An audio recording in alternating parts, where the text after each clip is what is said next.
Yo guys, balik lagi bersama gua di channel Dynamic Ray. Ya, kali ini gua bakalan bahas Ultraman Blazar episode 11. Episode yang bisa bilang serius dan cukup menegangkan juga, dan episode kali ini juga menjadi kemunculan dari Gebarga. Dan di sini juga menjawab siapa yang mengendalikan Blazar kemarin ya. Walau memang udah dikonfirmasi sama director Tomonobu Koshi di episode 10 kemarin. Jadi ini dia Ultraman Blazar episode 11. Di awal, kita masih diperlihatkan dengan kejadian di episode kemarin yang dimana Blazar bertingkah aneh dan malah menghalangi operasi untuk memusnahkan Demaga, yang ada malah membuatnya tidur kembali. Jelas, ini juga menjadi perbincangan bagi anggota SCAR, terutama Teruaki. Dia bilang, udah gak yakin lagi kalau Blazar itu sekutu. Ya, ada keraguan lah ya sama Blazar setelah melihat kejadian sebelumnya. Emi juga dia ya, no problem sih yang gue lihat. Ya, yang penting katanya dia udah ngehentiin Tokaju. Andre juga di sini mendapat sebuah teori lah ya, bahwa kemungkinan Blazar memiliki dua pikiran. Ya, emang bener sih. Gento yang mendengar hal tersebut pun cuman bisa diam. Jadi yang mau ngebunuh Demaga kemarin itu si Gento ya, cuman dihalangin sama Blazarnya. Jadi corak merah itu Blazar dan biru itu Gento. Banyak sih buku TG dan kemungkinan Blazar yang halangin. Lagian ya udah dikonfirm kok ya. Atas pengumuman yang diberikan oleh Paretsu, sebuah meteorit diperkirakan akan mengarah ke bumi dalam waktu 30 jam. Scar pun di sini memasuki level Charlie, yang berarti ini udah bahaya banget. Karena udah Charlie, jelas di sini meteorit tersebut dicap sebagai kaiju. Karena mungkin para atasan rada trauma atau takut karena kejadian Garamon yang tiba-tiba datang ke bumi dengan sendirinya. Jadi di sini mereka mendeteksi lebih cepat. Ya, untuk detail kecil tentang peringatan bahaya, ini lumayan sih. Karena dari beberapa episode kemarin, gak ada lagi tuh tentang peringatan bahaya di level inilah, level itulah. Kalau nggak salah di awal aja deh. Ya, detail yang lumayan menarik. Kemudian di sini ada beberapa rencana ya yang dibuat untuk menghancurkan meteorit tersebut. Dimana di sini ada 3 tahap penyerangan dan jelas di sini menggunakan Ergaron Motsu. Teruaki juga di sini bertanya ke Gento, kalau Blazar muncul lagi, apa yang harus Scar lakukan? Gento di sini cuma bisa jawab, lihat situasinya aja. Karena di sini setelah kejadian kemarin, Gento juga jadi bingung ke Blazar dan ada kesal juga lah ya ke Blazar segentonya. Sebenarnya ya niat Blazar baik buat ngelindungin Demaga, cuman ya timingnya aja yang gak tepat. Di sini pun rencana penghancuran meteorit dimulai di bawah pengawasan Paretsu Haruno bersama komandan GGF yang bernama Minoru Genkawa. Ini spesial bos baru ya. Beliau dulu pernah muncul di movie Ultraman Cosmos First Contact. Jadi kapten di pasukan SSI ya. Kalau nggak salah namanya Akatsuki. Kalau nggak salah.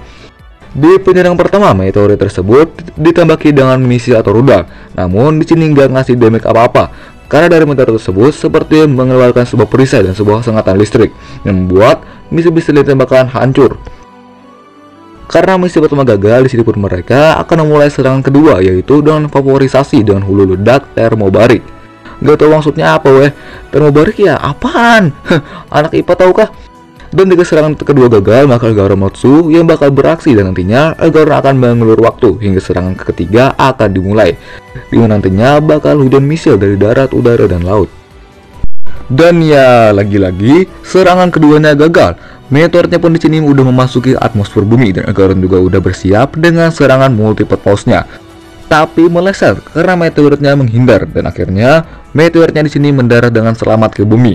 Dari sanalah memunculkan sesosok kaiju yang bernama kaiju elektromagnetik angkasa, Gebalga. Nama resminya Gebalga ya. Karena Jepang kalau L jadi R makanya jadi Gebarga. Tapi gua nyebutnya anakan Gebalga sih. Kaiju Gebarga ini bermotifkan sebuah bintang laut, dan di sini kita juga bisa mendengar dengan jelas suara dari Gebarga. Gimana menurut gue ya lumayan ngeri, tapi ya nggak ngeri-ngeri amat sih kalau dari gue. Kayak suara apa ya yang gue dengar ya? Suara burung dan gudang ya. Karena meteorit tersebut berubah menjadi kaiju, di simbol Ergaron akan beraksi dan di sini gelutnya nggak pakai unit Motsu, melainkan jadi mode Shukyushi, yaitu mode biasa dari Ergaron.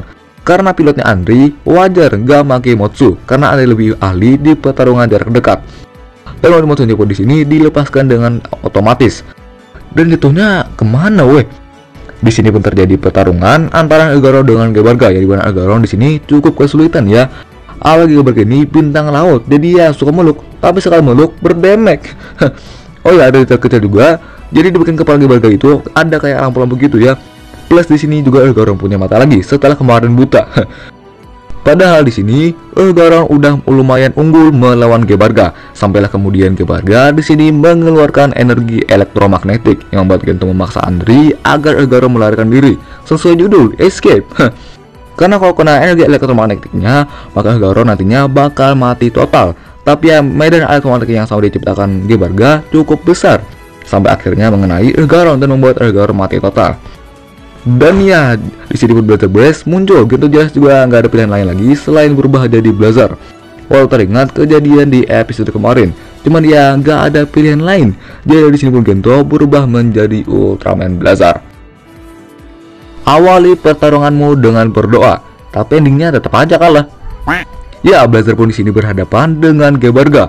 Blazer juga di sini kembali memperlihatkan cara bertarungnya yang agresif dan kayak makhluk purba. Nggak mungkin jelas, soalnya kayak monyet lah. Kembali lagi setelah di beberapa episode kayak gini, yang menandakan di awal pertarungan ini yang ngendali Blazer ya Blazer itu sendiri. Dan ternyata footage yang ada di screen magazine yang dimana Blazer dimakan Gebarga ternyata cuman buat ngangkat si Blazer doang. Yang dimakan sih iya, tapi cuman diangkat doang. Blazer juga di sini sempat mengeluarkan spiral baretnya, namun ya tetap gak ngeberi damage apapun karena Gebarga mengeluarkan perisai gitu. Jadi ya dari sana membuat spiral baret hancur dengan mudah. Di tengah-tengah pertarungan, lagi-lagi tangan kanan Blazer menghentikannya sendiri. Yang saat itu akan menghadang Gebarga, tapi malah dihentikan Blazer. Hah? Blazer menghentikan Blazer? Jadi kemungkinan yang menghentikan Blazer lagi-lagi Blazer itu sendiri. Jadi di awal pertarungan itu Blazer yang ngendaliin. Kemudian pas Blazer serang Gebarga yang ngeguling kayu bola itu kan apa yang membuat Blazer kelempar. Jadi kemungkinan alih kendalinya saat itu bisa dibilang kayak berubah, yang awalnya Blazer ke Gento. Makanya setelah itu cara bertarungnya Blazer jadi nggak agresif banget dan lebih lihai lah ya.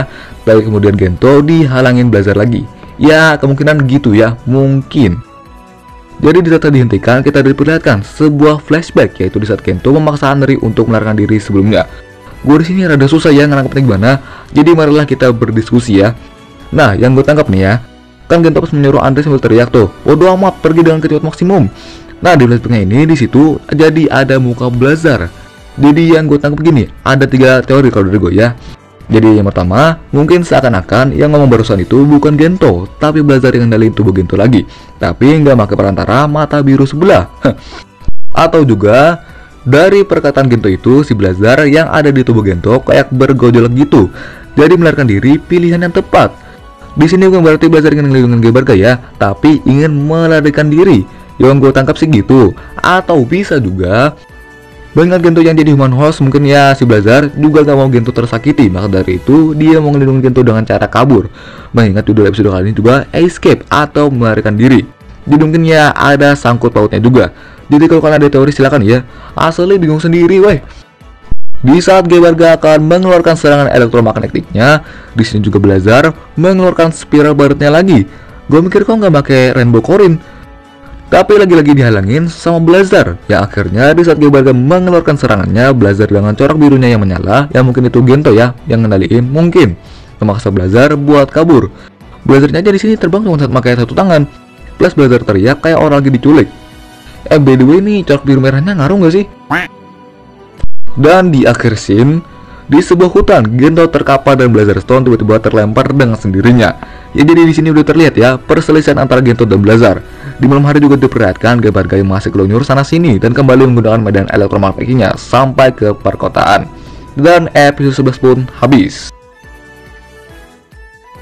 Oke, yaitu dia untuk Ultraman Blazer episode 11. Episode yang cukup menegangkan ya, dan lumayan membingungkan juga. Blazer kenapa sih? Dan ya ini memang buat penutup art 1 Blazer. Jadi biasanya kalau pergantian art ditandai dengan berubahnya opening sama ending. Nanti kan aja kalau nggak di episode 12 ya di atas episode 12 lah ya. Untuk episode 13 juga sih ya jelas udah pasti recap. Dan untuk episode 12 akan berjudul Let's Go Blazer Ikuzo Bueza, akan menjadi puncak dari arc pertama dan siap-siap debut dari Tails One Sword atau Tails One Sword. Kita nantikan cara dapetnya gimana. Kayaknya pakai energi elektromagnetik Gebarga deh, karena sama-sama hijau, tapi pakai Garamon Stone. Ya lihat pas sudah tayang aja lah ya. Nantikan The Tails One Sword Kaminari no Sturgi. Jadi itu aja untuk Blazer kali ini. See you next again ya guys. Oke, bye bye.